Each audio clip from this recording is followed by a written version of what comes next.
We'll go for economy. We'll go for economy. Question number 38, please.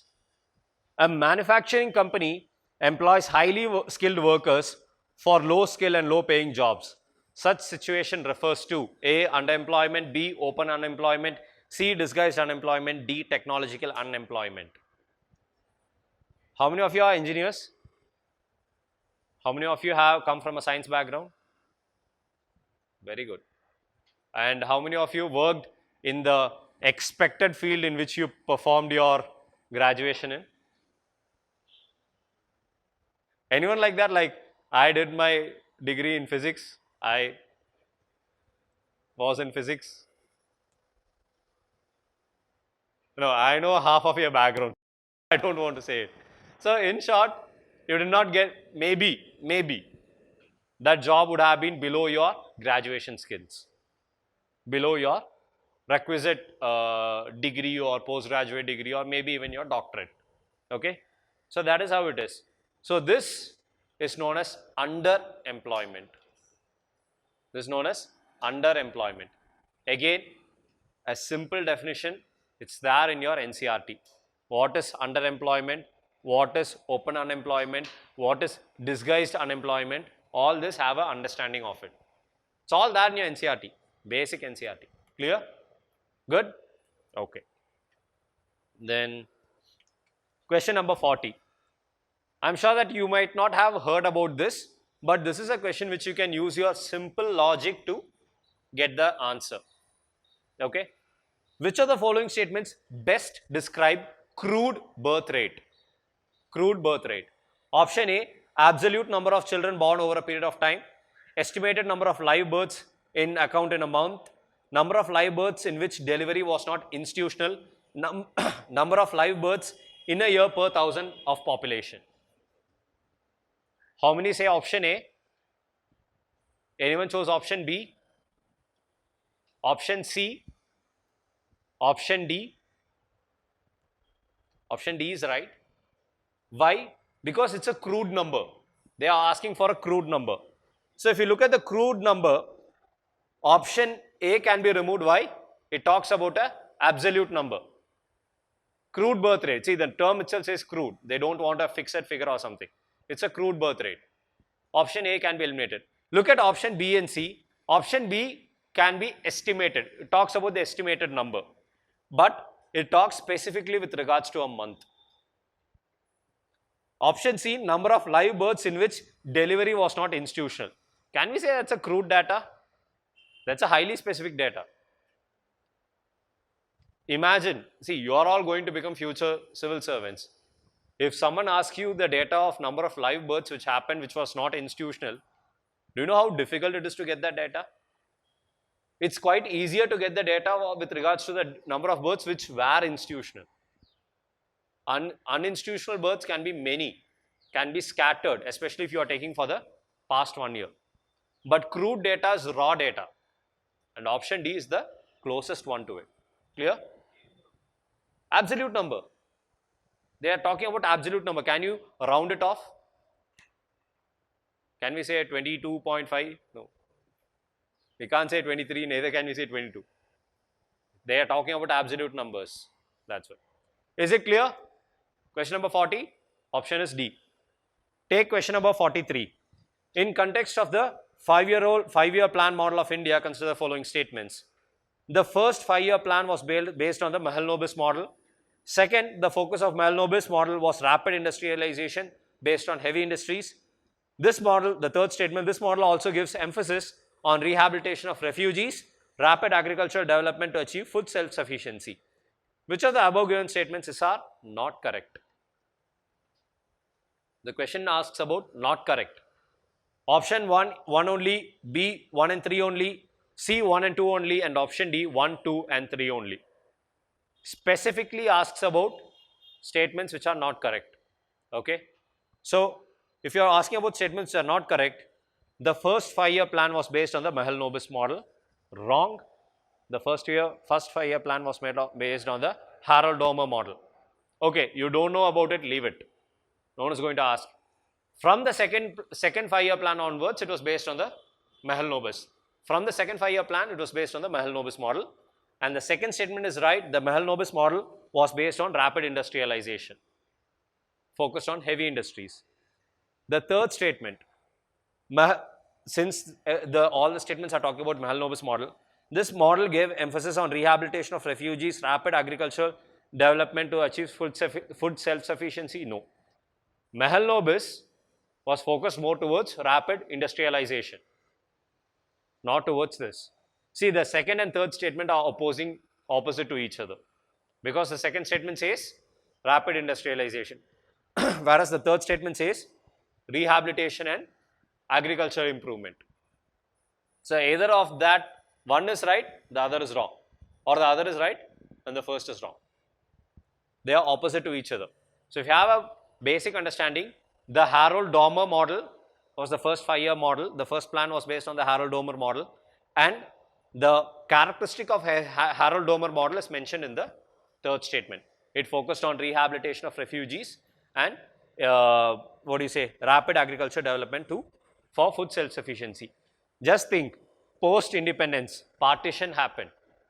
So many people came to India, landless refugees. You need to rehabilitate them. Yes. 5-year plan model of India. Yes. Yes, it focused on Mahalanobis because it's a follow-up of the second statement. Okay, it's a follow-up of the second statement. No need to confuse. So, in this case, you need to understand post-partition, the biggest problem India faced was refugee rehabilitation, and following that, the food crisis. So that was the first priority, not industrialization. Industrialization was the priority in the second 5-year model. Clear? Good. So the answer for question 43 is B, 1 and 3 only. Then question number 46. Which of the following statements is not correct regarding to the term underwriting? Okay. Option A, underwriters are found in banking, insurance and stock markets. B, individuals and NBFCs cannot act as underwriters. C, it is a process seen mostly commonly during the initial public offerings or IPOs. In the option D, in the securities market, underwriting involves determining the risk and price of a particular security. Specifically asked, not correct. Give me your answers. Anyone chose A, B, C, D? How many did not attend? So, few people did not raise their hand for anything. So, now I am suspicious on that. Fine. Underwriters are actually found in insurance, banking and stock markets, and they are most seen commonly during the IPO, or FPO, and individuals and NBFCs can act as underwriters. Non-banking financial companies and individuals can act as underwriters. So, usually it's with regards to how the stock should be sold, the price determination. Anyone from a commerce background? Anyone from a commerce background? I think you have a better understanding of what underwriting is. Generally, it's with regards to while the stocks are being sold, especially with regards to the stock market, the rate at which the stock is to be sold, the face value, the premium value, the issued price, the security premium, all that stuff. So, all that document work is what we refer to as underwriting. Now, I am not giving the perfect definition, okay, just for your understanding. So, I think the commerce people will have a better understanding. I am just giving you a general for everyone's understanding. Clear? Okay. Question number 55. Which of the following statements most accurately explains the expression general anti-avoidance rule? Before I read it, how many attended this question? So, the rest of you did not attend, I guess. Okay. So, of those who attended, how many chose A, B, C, D? So, I'll read the options. It happens whenever two subsidiary companies that are part of the same multinational group trade with each other. B, it helps to assess if companies are setting up shell subsidiaries abroad to evade taxes.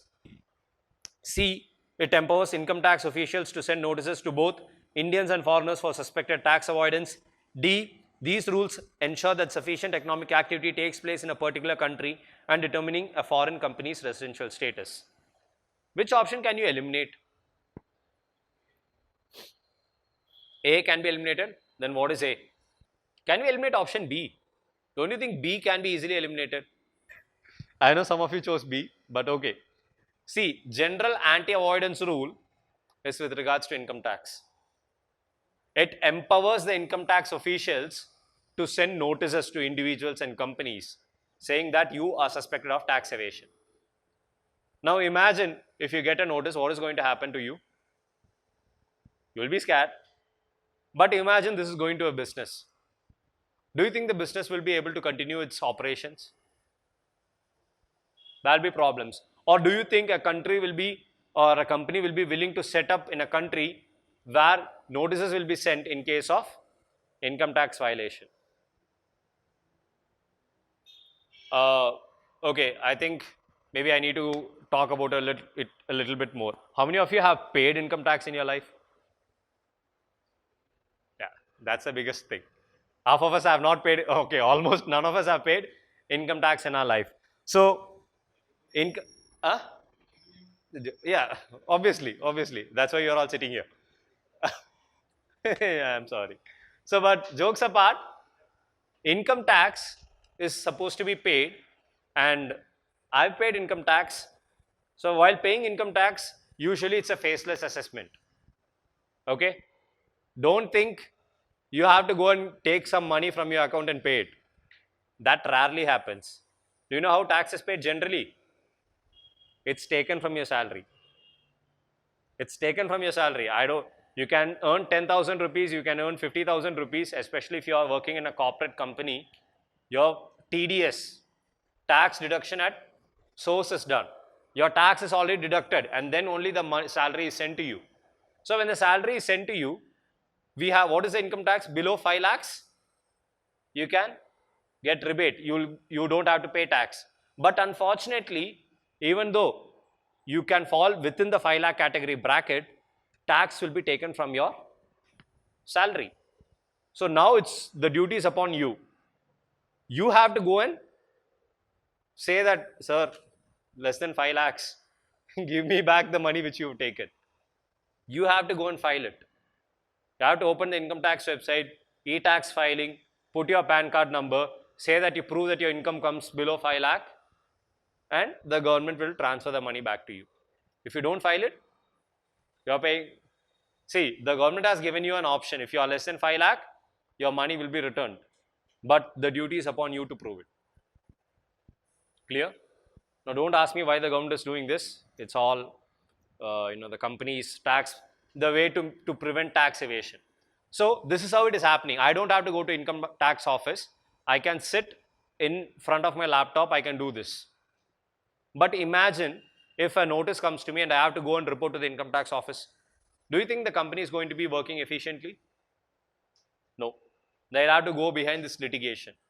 So, even though this was recommended, no budget till date has implemented this GAAR. They have always been deferring it.